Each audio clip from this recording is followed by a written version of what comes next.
नमस्ते बच्चों, आज हम पाठ 7 नीति वचनानी पढ़ेंगे। इस पाठ में श्लोक दिए गए हैं।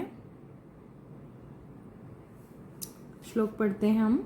विद्या ददाति विनयम, विनयात् ददाति पात्रताम, पात्रत्वात् धनम आपनोति, धनात् धर्मम, ततः सुखम। तो हमें जब किसी दूसरी लैंग्वेज से हम उसको दूसरी लैंग्वेज में ट्रांसलेट करते हैं, तब हमें उन शब्दों का अन्वय करना होता है। जैसे ये श्लोक संस्कृत में दिया गया है, अब हम इन शब्दों का अन्वय करेंगे ताकि इन सभी जो भी शब्द दिए गए हैं उन सबको ऑर्डर में लिखेंगे, फिर उसको ट्रांसलेट करेंगे। हम सभी दूसरी लैंग्वेज में इसी तरह से होता है। तो पहले हम इन सब के शब्दार्थ देखते हैं। विद्या का अर्थ है ज्ञान, विनयम का अर्थ है दयालुता, ददाति देता है, विनयात् जो विनम्रता प्राप्त करता है जो मनुष्य, पात्रताम योग्यता, याति का अर्थ है प्राप्त करता है, प्राप्त होता है, पात्रत्वात् जो योग्यता को प्राप्त करता है, धनम धन, आपनोति प्राप्त करना, धनात् धन को प्राप्त करना, धर्मम धर्म, ततः उसके पश्चात, धर्मात् धर्म को प्राप्त करते हैं, सुखम सुख की प्राप्ति होती है। तो इस श्लोक का अनुवाद है, विद्या से विनम्रता प्राप्त होती है, यानी कि विद्या से सभी अच्छे गुण आते हैं मनुष्य में। अच्छा व्यवहार, अच्छे गुण, अच्छे संस्कार, ये सभी हमें कहाँ से प्राप्त होते हैं? विद्या से। विनयात् ददाति पात्रताम, विनम्रता से योग्यता प्राप्त होती है, यानी कि हम किसी भी काम को करने के योग्य बन सकते हैं।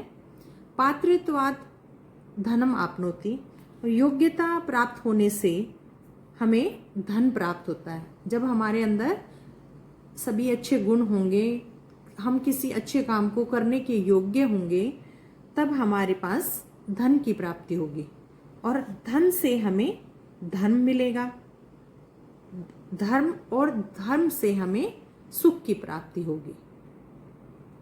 तो सभी अच्छी चीज़ों की शुरुआत विद्या से होती है। जिस मनुष्य के पास विद्या नहीं है, वो इन सभी चीज़ों को, अच्छे गुणों को और अपने जीवन में धारण नहीं कर सकता। और विद्या भी, ये विद्या नहीं कि हम सिर्फ क्लास पास करते रहें, डिग्रियां लेते रहें, नहीं। विद्या वो जो हम अच्छे गुण अपने जीवन में धारण करें, वह विद्या है। असलियत में वह विद्या है कि हम अच्छी चीज़ों को अपने जीवन में धारण करें। नेक्स्ट है, अपूर्व कोऽपि कोशो अयम विद्यते तव भारती, वैतो वृद्धि मायाति, क्षय मायाति संचात। भारती का अर्थ है सरस्वती, विद्या की देवी। तव तुम्हारा, अयम यह विद्या रूपी, कोश खजाना, कै कोण भी अपि भी अपूर्व, असाधारण कोश खजाना, विद्यते विद्यमान है, व्यय खर्च करने पर, वृद्धिम बढ़ता है, आयाति वृद्धि को प्राप्त होता है, संचार इकट्ठा करना, क्षयम नष्ट होता है, आयाति प्राप्त होता है। तो इसका अर्थ है, हे सरस्वती, तुम्हारा कोई अनोखा ही खजाना है, यानी कि तुम्हारे पास जो खजाना है वो बहुत ही अद्भुत है, जो खर्च करने पर हमेशा बढ़ता है और इकट्ठा करने पर संचय करने पर, इकट्ठा करने पर वह हमेशा नष्ट होता है।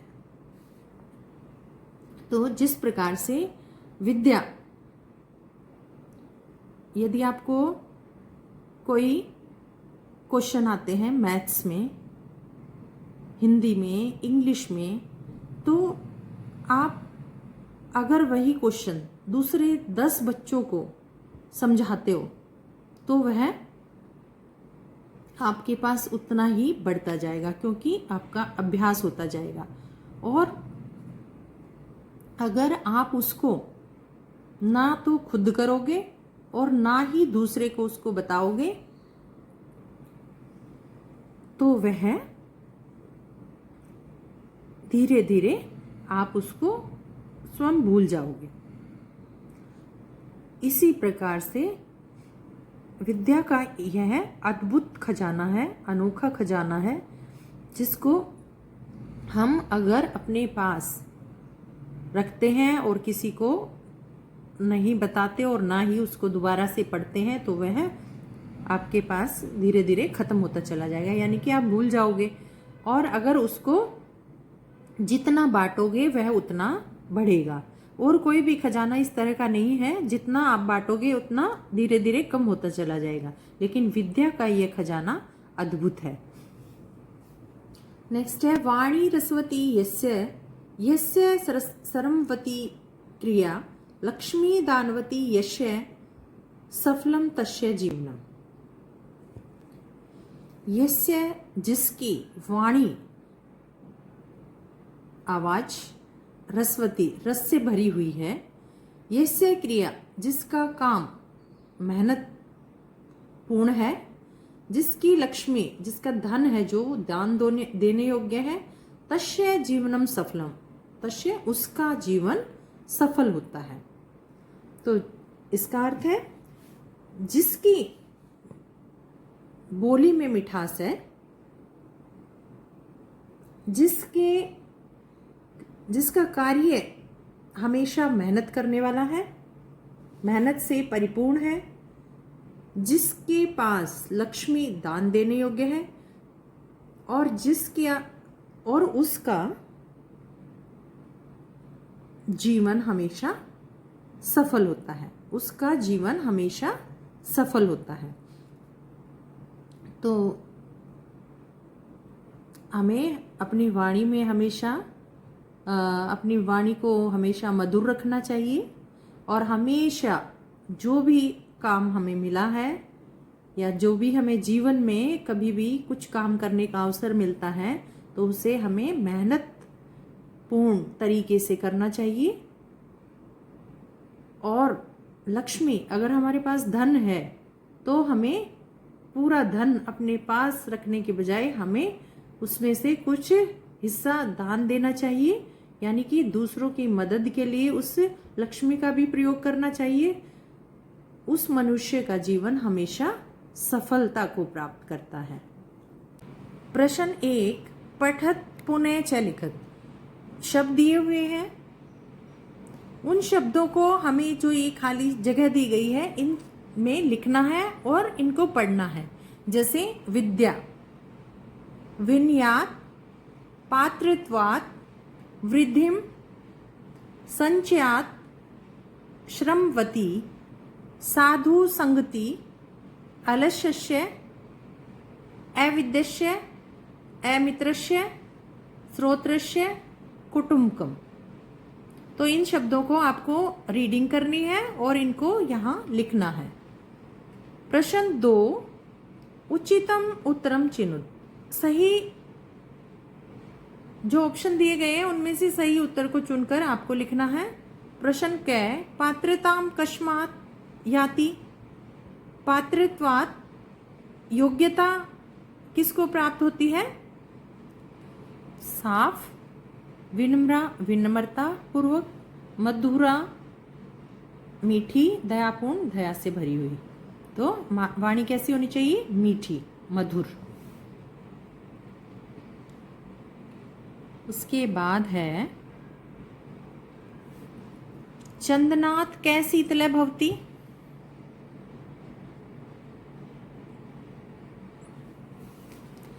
चंदनात् कै शीतल भवति, चंदन से कौन ठंडा होता है, चंदन से भी अधिक शीतल कौन होता है, जलम पानी, वनम वन, धनम धन और चंद्रमा चंद्रमा। मित्रम कस्य न भवति, मित्र किसका नहीं होता, ज्ञानस्य ज्ञानी का, उत्तमस्य उत्तम व्यक्ति का, अधनस्य जिसके पास धन नहीं है, अधर्मस्य और धर्म है जिसका, अधनस्य जिसके पास धन नहीं है उसका मित्र नहीं होगा। प्रश्न 3, प्रथम श्लोकम आधृत्य एक पदेन उत्तरत, पहले श्लोक में से एक पद में उत्तर देने हैं। विद्या किम ददाति, विद्या क्या देती है, विनियम। विनयात है, विनयात किम याति, विनयात से क्या प्राप्त होता है, पात्रता।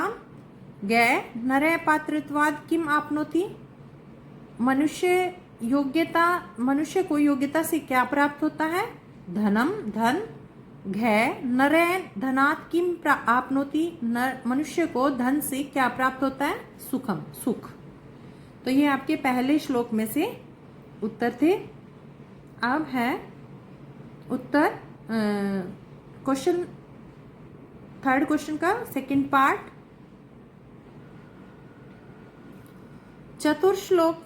श्लोकम आधृत्य एक पदेन उत्तरत, चौथे श्लोक में से एक पद में उत्तर दे रहे हैं। कै लोके किम शीतलम भवति, संसार में शीतल या शांत प्रकृति का क्या होता है, चंदनम चंदन।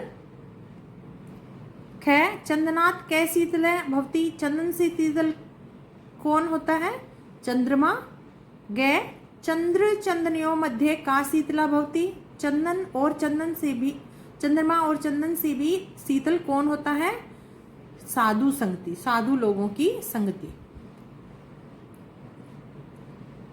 थर्ड क्वेश्चन का थर्ड पार्ट। षष्ठ श्लोकम आधृत्य एक पदेन उत्तरत, जो आपका 6 नंबर का श्लोक है उसमें से आपको एक पद में उत्तर देने हैं। प्रश्न कै दानम कस्य भूषणम, दान किसका आभूषण है, हस्तस्य हाथ का आभूषण दान है। कै कंठस्य भूषणम किम, गले का आभूषण क्या है, सत्यम। गै श्रोत्रस्य भूषणम किम, कान का आभूषण क्या है, शास्त्र। घै कई किम प्रयोजनम, और किसका क्या प्रयोजन, भूषण आभूषणों का, और अन्य किससे कोई प्रयोजन मतलब क्या अभिप्राय है, तो अन्य आभूषणों से कोई अभिप्राय नहीं।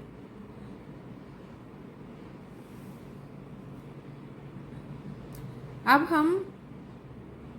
आज हम प्रश्न 3 तक ही करेंगे। नेक्स्ट क्लास में हम प्रश्न 4 से बचा हुआ जो अभ्यास है वो करेंगे।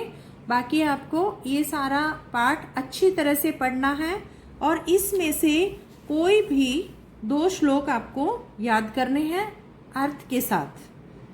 वो कभी भी आपको एक्टिविटी के रूप में आपसे कभी भी उसकी ऑडियो बना के मैं आप सेंड करने के लिए बोल सकती हूँ, इसलिए आपको रेडी रहना है। कोई भी जो श्लोक आपको पसंद है, कोई भी 2 श्लोक आप याद कर सकते हैं।